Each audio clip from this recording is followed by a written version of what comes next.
Welcome to Let's Hear It. Let's Hear It is a podcast for and about the field of foundation and nonprofit communications, produced by its two co-hosts, Eric Brown and Kirk Brown. No relation. Well said, Eric, and I'm Kirk. And I'm Eric. The podcast is sponsored by the Communications Network and the Lumina Foundation. We're talking to people about their work and what's happening in the field with the hopes of making this growing arena just a little bit more accessible to us all. You can find Let's Hear It on any podcast subscription platform. You can find us on Twitter at Let's Hear It Cast, and you can email us at hello@letshearitcast.com. Let us know if you have any thoughts about what you hear today, including people we should have on the show. And if you like the show, please rate us on Apple Podcasts so that more people can find us. So let's get on to the show. And you're here, we're here. Welcome back. It's Let's Hear It. Thanks, everybody, for joining us. It's another edition. Mr. Brown, how are you? I'm here. Oh, come on. You said I was here. Hey, we need you to be more than here. We need you to, I don't Statement know. of fact. It's true. You are here. How are you doing, by the way? I'm delighted. I'm delighted to be here with you, Kirk. Oh, see, I'm delighted too. I'm delighted that you're here.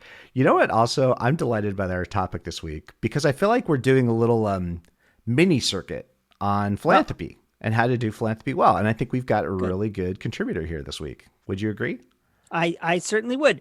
This week, I spoke with Kris Putnam-Walkerly, who is a consulting on philanthropy.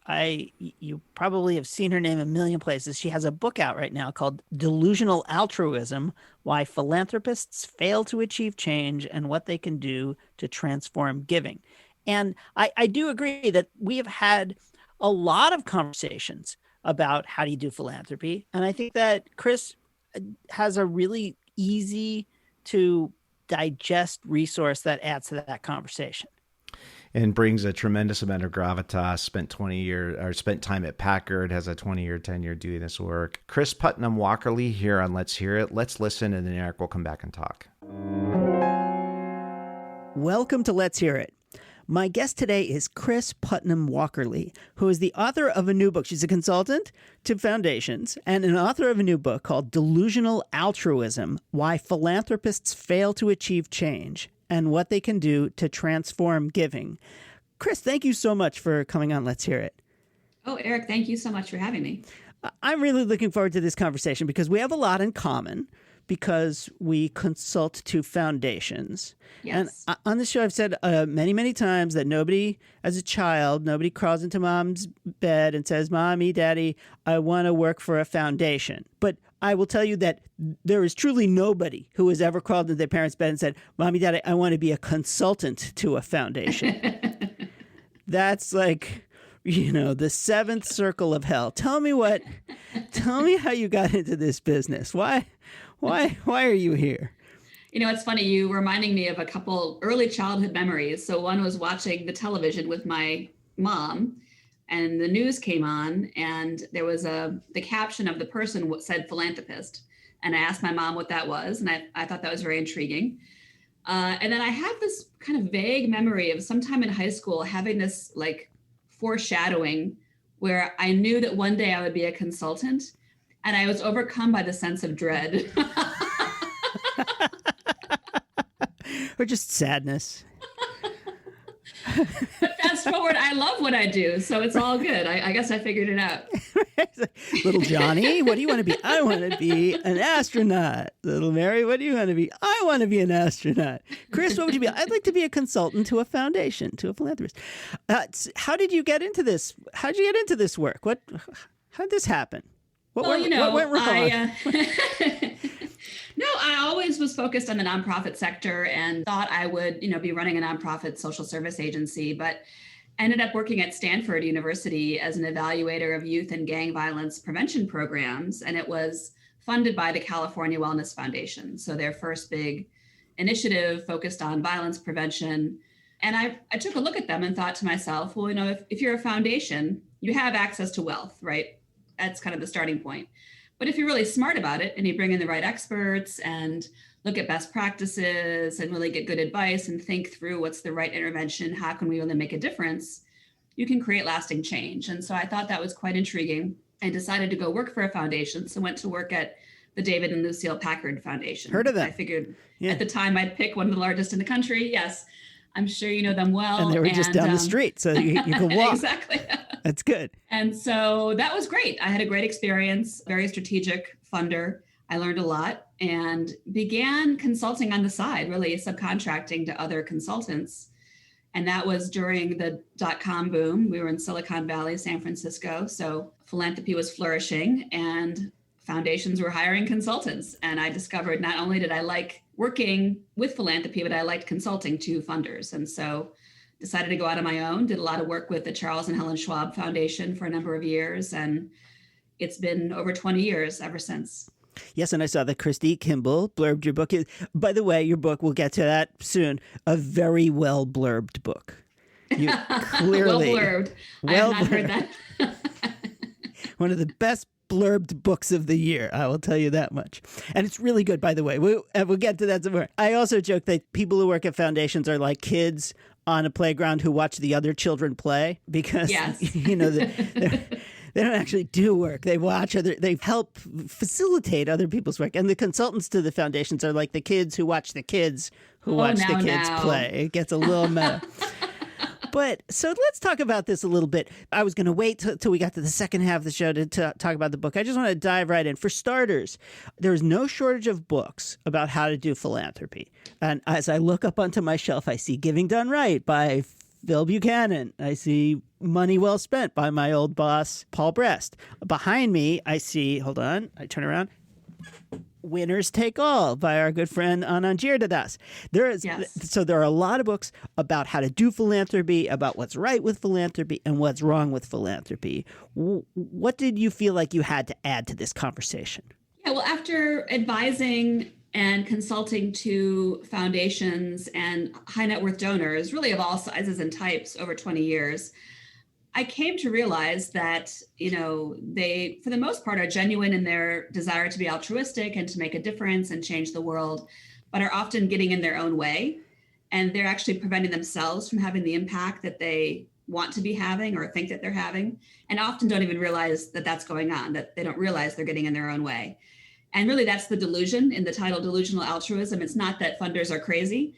It's that they kind of cling on to misguided beliefs and practices that prevent them from creating the change that they want to create. And so I really wrote the book to help them see how that happens, and then very practical guidance and advice on what they could be doing differently to have a more transformational impact on the issues and communities they care about. So obviously delusional altruism is a fun way to talk about what most philanthropists go through. Can you talk a little bit about the delusional part? Let's get a little more into why are they so delusional? Well, you know, one of the biggest challenges is a scarcity mindset. I think most people equate wealth to a sense of abundance and an abundance mindset, but I really think one of the biggest self-created problems that philanthropy has is a mindset of scarcity. And by that, I mean this kind of misguided belief that by maintaining a Spartan operation, you are somehow delivering greater value to the communities that you're serving, right? And so obvious example is funders that aren't investing enough in the nonprofits they're trying to support. So by insisting upon minimum overhead, or, you know, the whole notion of you can only support organizations where 99 cents of every dollar goes to the community and only 1 cent for overhead and administration.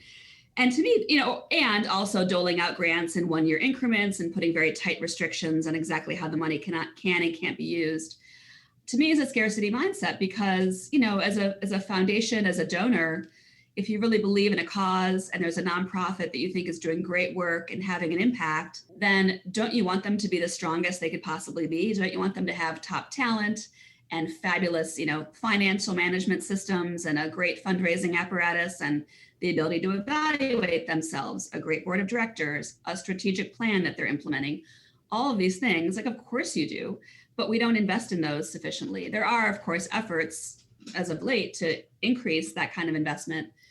But I also think that scarcity mindset turns on the funder themselves.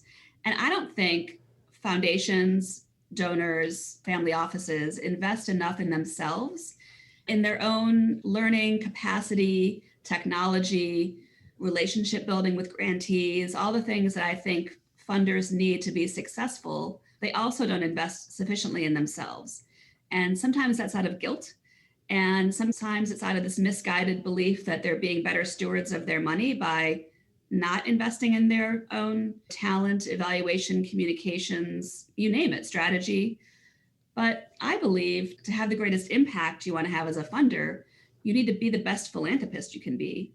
And I don't mean, taking your board on a board retreat to the Four Seasons in Maui, although that would be lovely. I mean like taking time to build relationships with grantees, or thinking about how do we rethink our systems and our grant making process to make it easier for the nonprofits we support. Well, I think there's a huge paradox here, in a sense, because on the one hand, you say, and I think quite correctly, that a lot of foundations spend way too much time contemplating the contours of their navels, that they'll spend 8 months coming up, or a year doing a strategic planning process, or they just do a whole lot of inward whatever, churning and whatever you want to call it, and not nearly enough just kind of moving quickly, making decisions, getting the money out there, learning from ones, all that stuff. And at the same time, however, you do have to invest in people, systems, technology, the things that you need to do in order to learn and to share, to spend the money.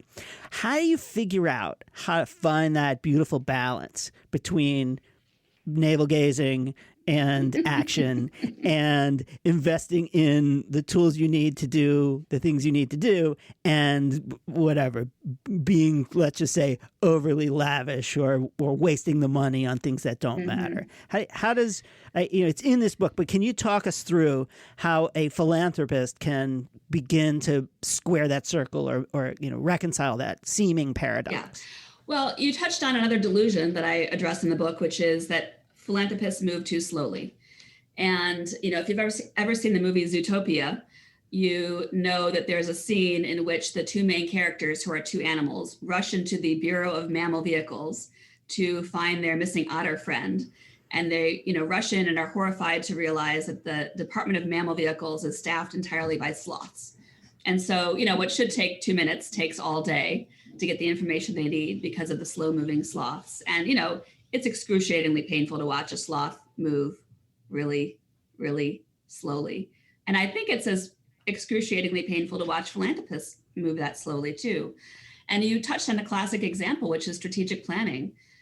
Too often funders embark on these, 1 year or 18-month strategic planning development exercises to create a 3 to 5 to 10-year plan. And I think if this pandemic has shown us anything, it's the futility of spending a year to create a strategy, because by the time, you've created your plan, the world will have changed. And, I think what happens is part of it is a scarcity mindset. So setting aside the notion of scarcity being about financially investing in anything, part of it is a mindset.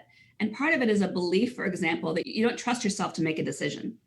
That's, I think, very dominant experience in philanthropy. And I think what they do to compensate is often engaging in extensive data gathering exercises, right? These kind of one-off, we're going to do strategic planning, therefore we need to take a year, we're going to stop grant making, and we're going to learn. We're going to go on a learning tour, we're going to have focus groups, we're going to go about the state and, meet with different grantees and talk to them and learn and gather all this information, conduct environmental scans, hire a bunch of consultants to do all this work. And a year later, often they're so overwhelmed by the data that they're collecting that they don't quite know what to do with it.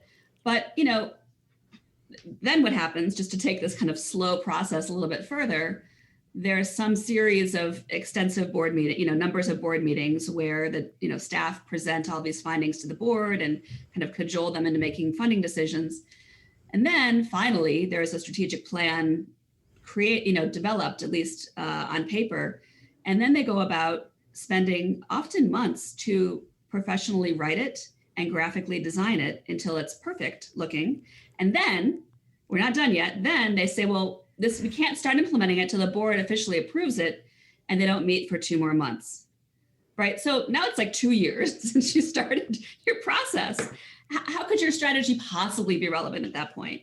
And I honestly think what funders should realize is that they probably know 80% of what they need to know to answer any problem or any question, right? If we just took the time, and this is true for all of us as consultants, as business owners, if we just spent, I don't know, 2 hours or a week, internally brainstorming, what do we know about our community and the current needs? What data exists that we can quickly take a look at, summarize that like really briefly, and then figure out, okay, well, there's 20% we don't know. Like there's still missing information, but let's spend much more limited time and resources going after those specific bits of information to inform our work, or have the confidence that we're going to figure it out along the way and make develop a quick strategy for the next year to guide our work. And I mean quick, like a couple of weeks, not even necessarily a couple of months.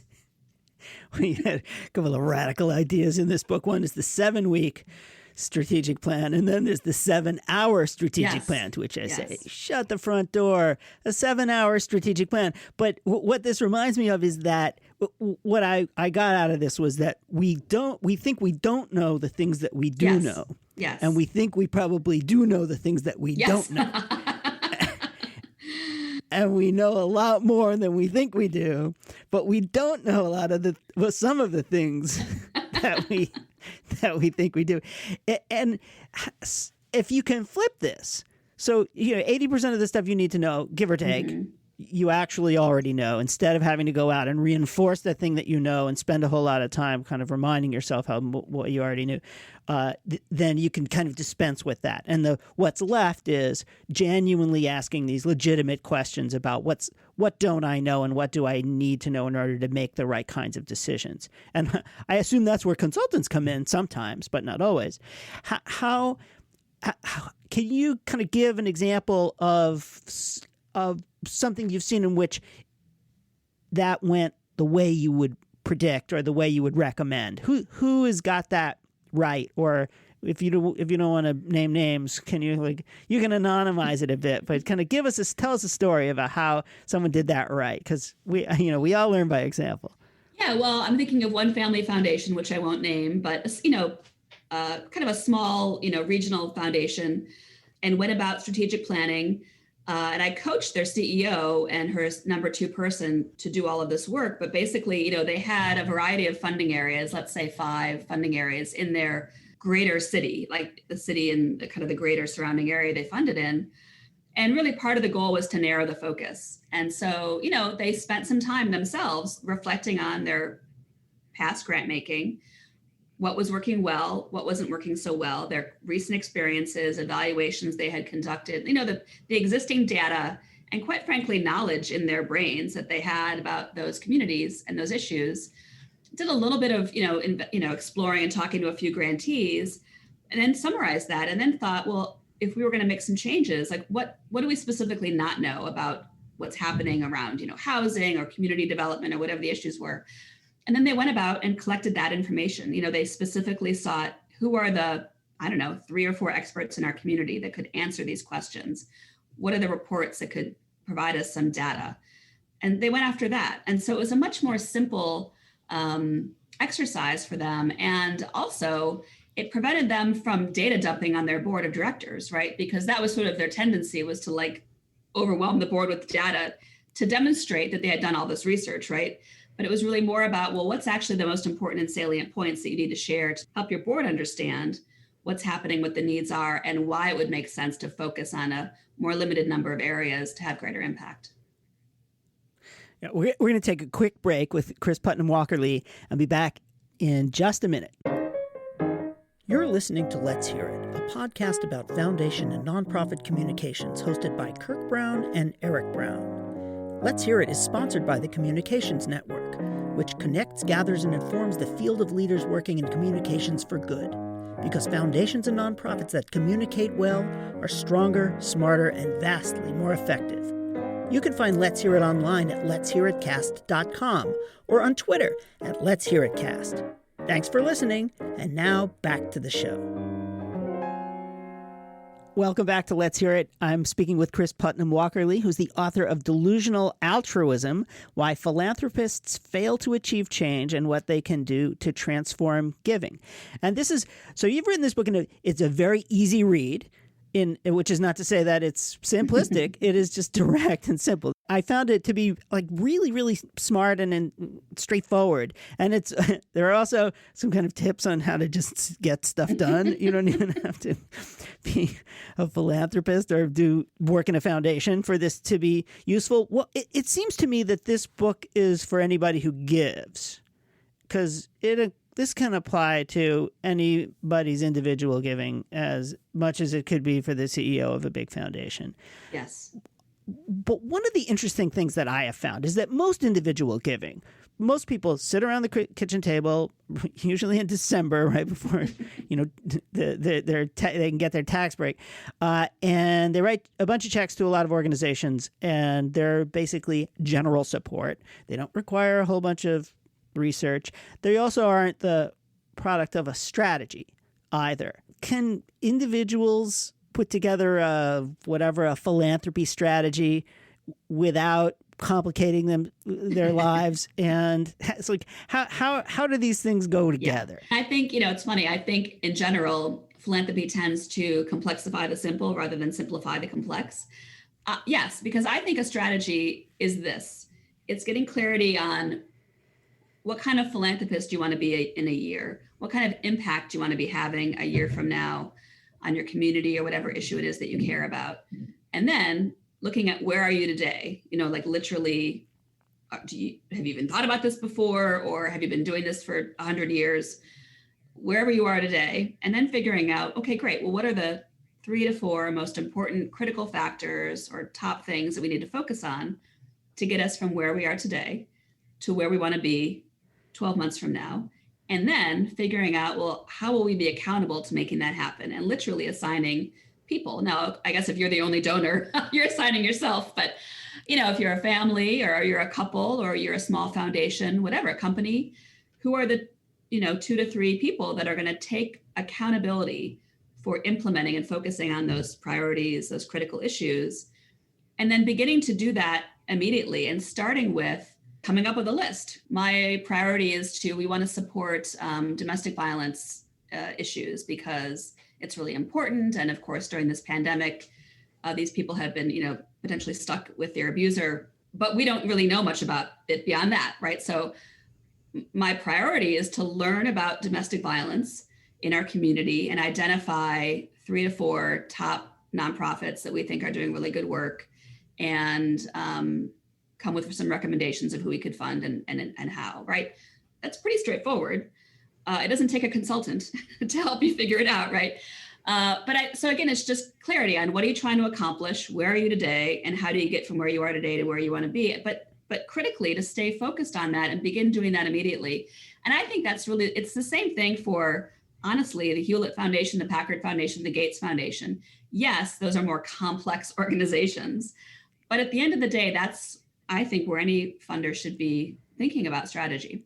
Thanks for that. That's really helpful, and actually something I want to start to apply in December. I'd like to talk a little more about the field of philanthropy in general. This feels like an inflection point for some reason, not the least of which is because of all the books that are being written about philanthropy. But there's a debate around whether philanthropy is efficient, whether it does the things that it's supposed to do, frankly, whether it's hoarding wealth and whether it's part of a system that perpetuates the wealth that created it.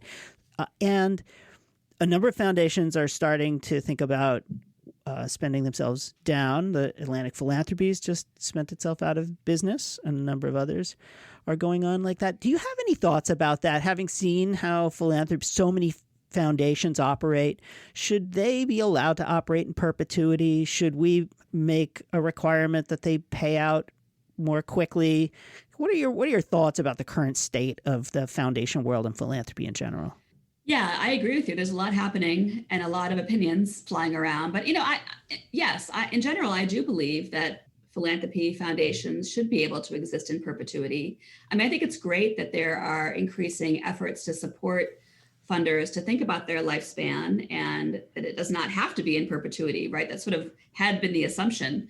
And there's been a lot of efforts among many funders to not only try spending down within a period of time, 10, 25 years, but also to educate the field about what that means, the things you need to think about, the considerations.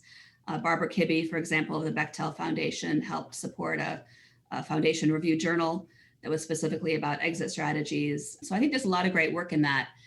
I disagree with the notion of legislating spend downs or necessarily increasing the payout rate.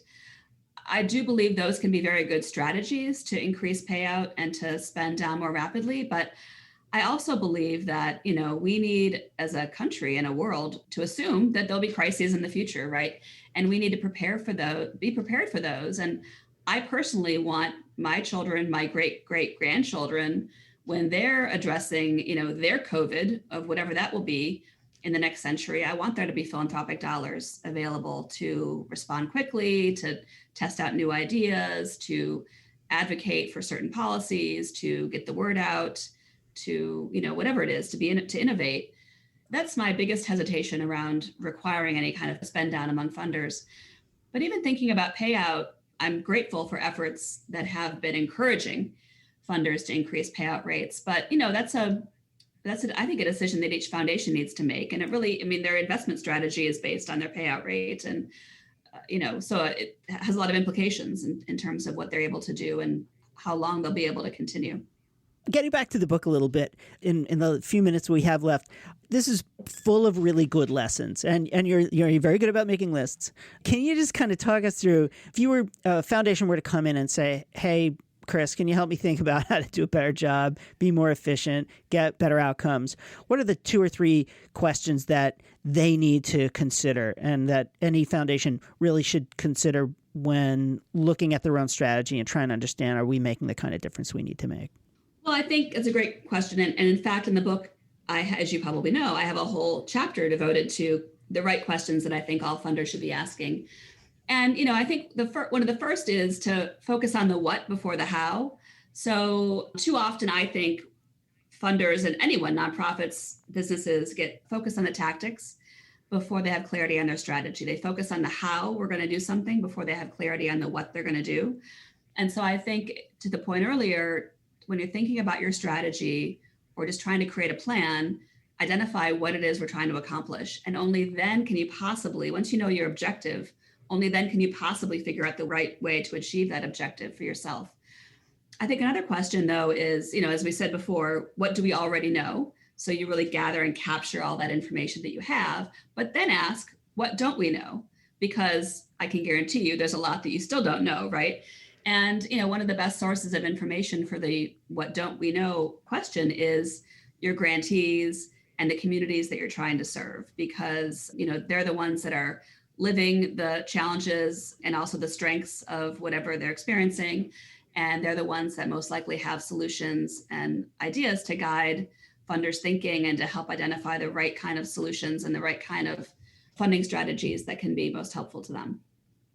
There are a variety of tactics that you can do to be effective. One of the things that I noticed, and of course it warms the cockles of my heart, is an understanding that you need to have a communications approach, that your communications work is really important. How did you come to that realization? Because obviously I agree, but why is communication such an important component of a grant making strategy?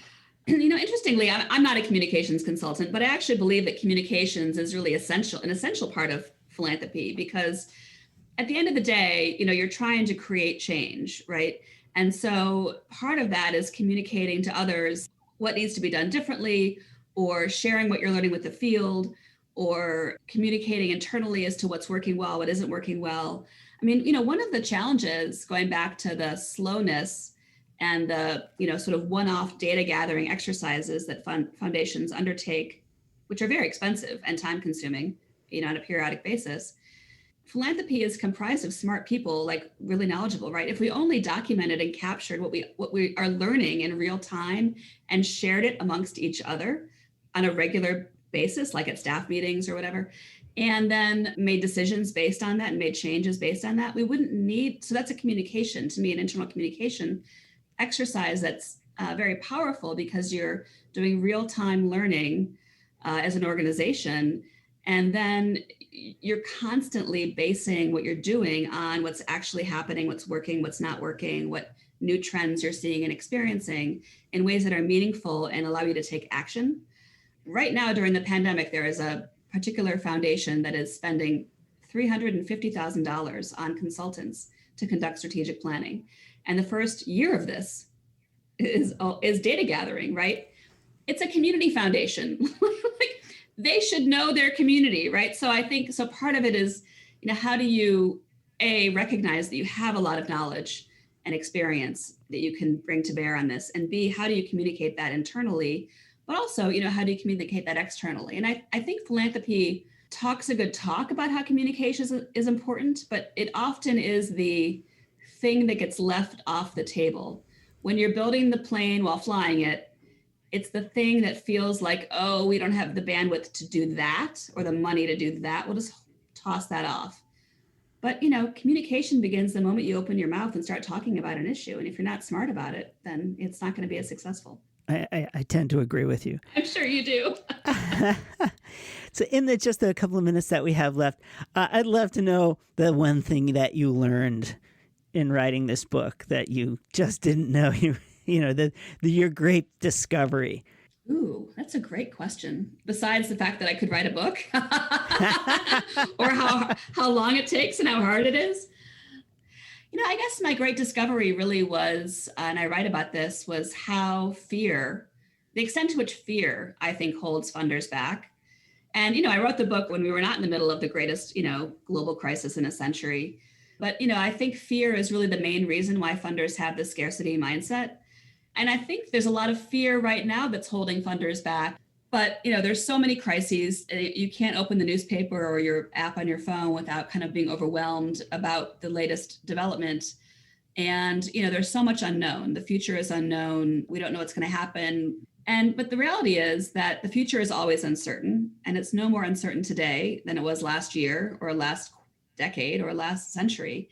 And one of the things I'm advising funders to do now is to, rather than allow that fear of the unknown future paralyze us, to actually let it free us and let us recognize that we can't possibly control every contingency. So stop trying and instead rapidly create a plan, plan ahead. So you can still, I think, now create your strategy quickly. You can plan your next year. You can plan your communications plan. You can plan your wedding, whatever you're trying to do, but to rethink how you're doing that so that you are building in agility. You're thinking ahead to the next 6 to 12 months and identifying the 3 to 4 things that are most important.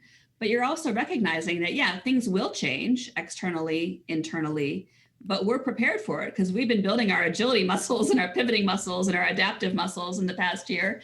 And we can keep that going and really building in time, literally, like in your schedules, every quarter, every 2 weeks, to check in on progress. What's working, what's not working, what should we abandon? What do we need to add? Has something changed in the environment that causes us to have to shift? So that we always have an active, sentient, dynamic game plan that's relevant to what's going on, that we can focus and align our efforts on and actually make progress on. And to me, this is so important. I actually just wrote a guide about this to help funders. So if your listeners might be interested, it's called 8 Things Every Philanthropist Can Do to Change the World, Even When the World Keeps Changing. And they can download it if you go to 8things.org. It's a free download. It's a quick read, and it offers really practical tips that, draw on ideas from the book, but also, give some practical guidance to help funders plan ahead into 2021 and beyond. Well, that's great. Yeah. So stop doom scrolling, get out of bed, put on your pants, and keep moving. So that be a shark, not a sloth. Thank you so much, Kris. Kris Putnam-Walkerly. You're the author of Delusional Altruism: Why Philanthropists Fail to Achieve Change and What They Can Do to Transform Giving. It's a really good read, and I really appreciate it. And I thank you so much for speaking with us today. Oh, thank you so much, Eric, for having me. And we're back. So, Eric, this was a great conversation. And actually, one of the things I want to jump to, it was sort of, again, your classic 20-minute moment. You kind of get in, you're getting into stuff. Communications as a philanthropic tool and communications as a philanthropic asset. Who knew? Who knew? But when Kris Putnam-Walkerly was talking about it, she really talked about it. First of all, she said it's essential. So thank you very much. That must have been checks in the mail, Kris. Did you give her some notes? But she made me think about communications, not just kind of that, us to them concept of, working in a change modality, but she also talked about it as a tool that you use internally to share learning and get everybody aligned and to have that regular heartbeat of reflection so that you can adapt quickly and actually get about the work you're trying to do. And I thought that was a really cool way to be thinking about communications amongst all these other ways we've been talking about it. And I don't know how many times we've actually had a chance to talk about that part of it, the internal shared learning, shared knowledge, shared strategy reflection part that happens particularly within large foundations. What do you think about that? Well, first of all, you said something that struck me, which is my wife is actually trying to get me to go into a change modality, but you can't get blood out of us. We can hope. We can only hope. Poor woman. Yes, you're right. Of course, this notion, and we got into this conversation about the strategic planning and all the navel gazing and all that other stuff, and it works internally and externally. That we need to get out of our own damn way, people. Stop doing so much thinking and try doing a little more doing. This idea that we have to plumb the contours of our navel and think about something from every perspective before we start doing anything is kind of nuts. And I also think that we've been talking about communication strategy for this is our third year. Yes, it is. Season 3. Third year of doing this. Congratulations.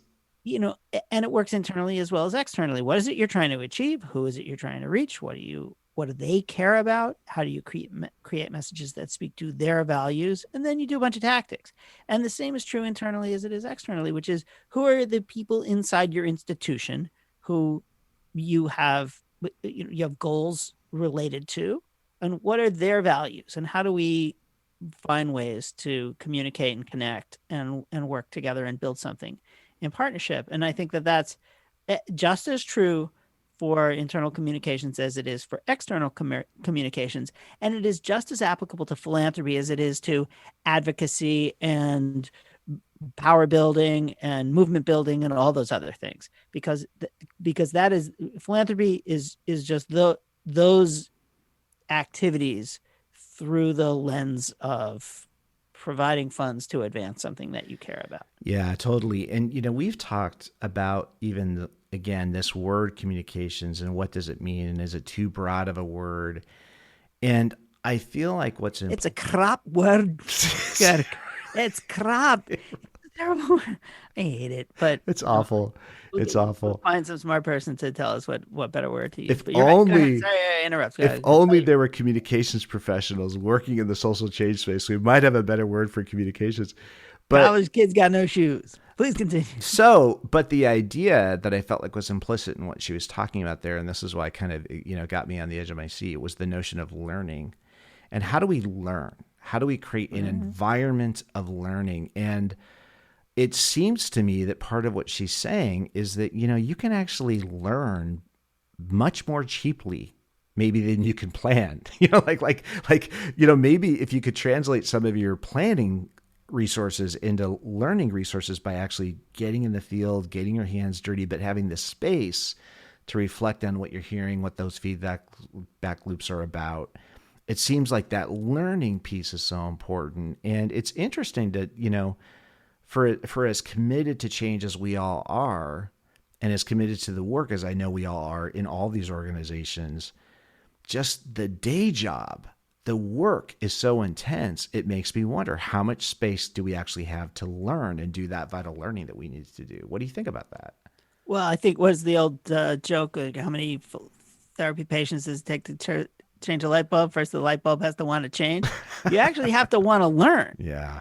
And I think that's part of a little bit of the fallacy of some aspects of our profession, which is that we say we want to learn, but we go in with a whole bunch of ideas about what the state of things are and what needs to be fixed and what the problems are and how we're going to come, riding up on our white steed and solve the problems. And I think you're right that learning, like, you just have to want to learn. You have to be open to not to understanding that you don't always know the answer, or frankly, that there's no problem to be solved. Mm-hmm. What there are conditions that we can help support so that folks can do what they do best. And Kris gets into this in the book a lot. And she didn't make this up, because there are a lot of examples of folks saying, let's just give support to organizations that we know are making a difference. Mm-hmm. And let's have faith in them to be able to address the needs of a community or some aspect of our society that we know could use more.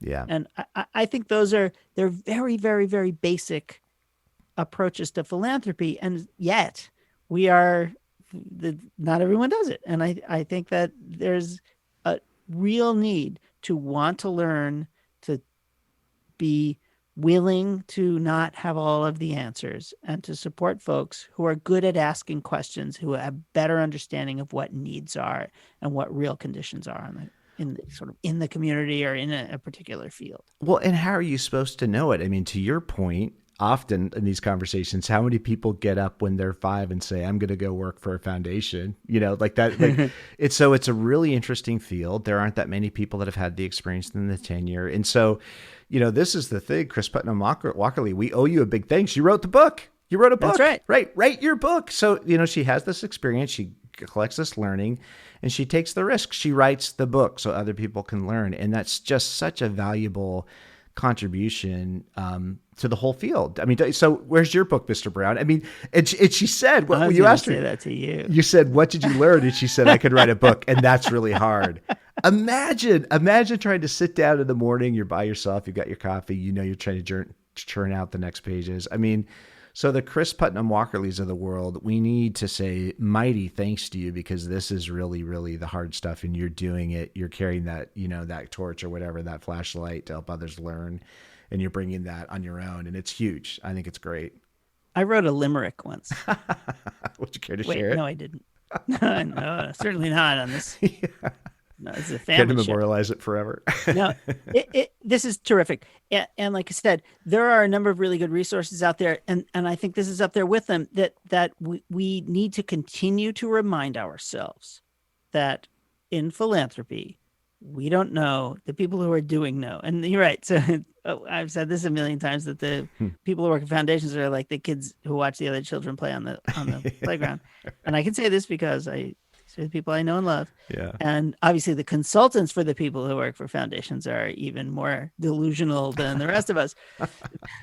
But it is really, really true that there is so much work to be done, that there are so many ways that we can get out of the way so that folks can actually do the things that they do best.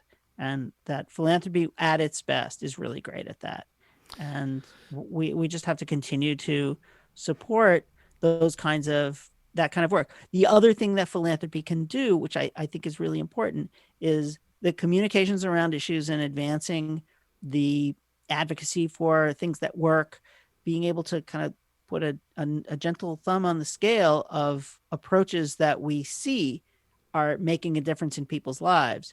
That's hugely important. And then also the testing, the evaluation, and the other things, we can go in and learn a lot more about why it worked, how you can make more of it, and sharing that information with others as well. So there's tons and tons of things that philanthropy can do, apart from simply just writing a check to organizations that you care the most about, or that you think are well situated to address issues and support communities and serve people who need it. But there are things that we can do from what we learned out of that by listening carefully. Yeah. And it made me think too, when she was describing these processes that can be so time intensive and, be very expensive and, maybe get to right conclusions or not.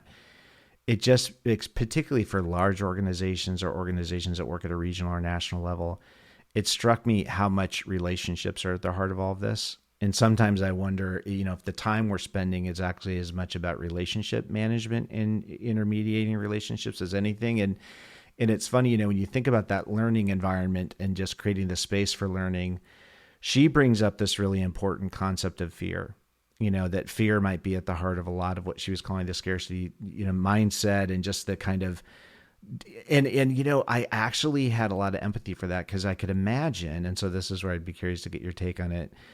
You're sitting there trying to make the best possible investment that you can. How could that be anything but a completely paralyzing moment for most people, among this infinity of options you could take, right? Yeah. Foundations love to talk about risk, we risk things, but they don't like to talk about when the risk didn't pan out. Mm-hmm. And it's because they're holding these two things at the same time, which is we really, really want to make a difference. And it can be unpleasant to talk about failure. And I think that's what drives the scarcity mindset, is like, what if we fail? Yeah. And we had a board member at Hewlett who was a medical doctor who said that, like, this is a metaphor that some people don't like, but if every appendix you pull out is good, you're not doing enough appendectomies. Oh, no. So, now, mind you, if the surgeon went in and took out your perfectly healthy appendix, you might not feel so great about it.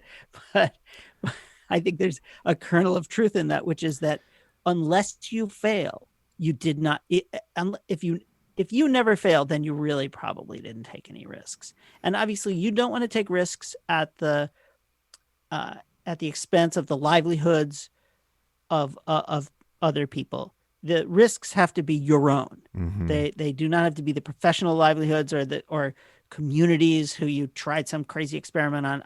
That's unethical, and you shouldn't do it. The risks have to be that you tried something that didn't work, in which people don't suffer. But the idea is that if you always got it right, then you clearly are playing in the safe zone, and the money is probably not as well used as if you learn something amazing. And the other thing, of course, is what does Thomas Edison say? I didn't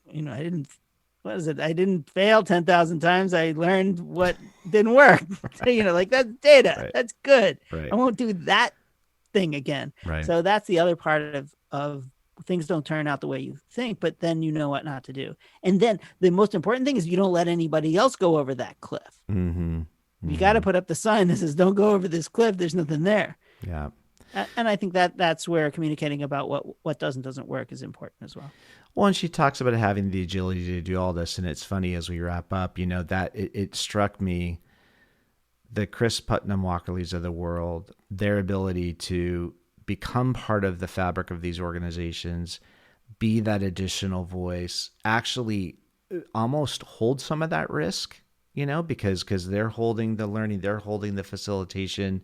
So maybe it's a little less risky for the professional staff to stretch out different ways, because there's that safe space for them to kind of, let's keep the fear out of the room a little bit. Let's create just the environment where we can do this. It just really struck me that process, well applied, you could only say it's got an infinite return on investment. I mean, like, could you even quantify it in terms of how it sharpens impact? I don't know. It just that role of that careful partner, that consultant who can come in and help facilitate the process. It jumped out like that.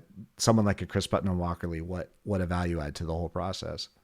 Everybody go hug when it's safe to do so. Hug a consultant. Hug a consultant today. Well, that was great. Kris Putnam-Walkerly here on Let's Hear It. That was excellent. The book is Delusional Altruism. You can find it wherever good books are sold. And you can find Kris's work at putnamconsulting.com. And she's actually got some really good resources there, including what you guys talked about briefly, the kind of 8 key questions or 8 steps that people can take to do more work with their philanthropy and sharpen it. And so I'd encourage everybody to go there. But Eric, that was awesome. Thank you for having her on the podcast. That was a really cool conversation. That was great. And thanks again to Kris. Thank you, Kris. Thanks, everybody. We'll see you next time on Let's Hear It. And that's it for this episode. Please let us know if you have any thoughts about what you heard today or people we should have on the show. And that includes yourself. We'd like to thank Maggie Brown, our intrepid production coordinator. John Allee, the tuneful and inspiring composer of our theme music. We'd also like to thank our sponsors, the Communications Network, the Lumina Foundation, and the Heinz Endowments. Thank you. And check out the Heinz Endowment, their terrific podcast, We Can Be. That's hosted by Grant Oliphant, and you can find it at heinz.org/podcast. We would certainly like to thank today's guest, and of course all of you, and thank you, Mr. Brown. No, thank you, Mr. Brown. Till next time. Let's hear it.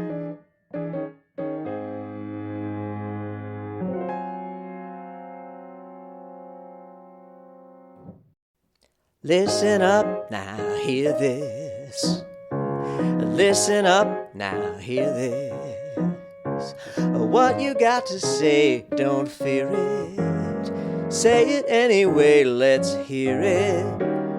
Listen up, now hear this.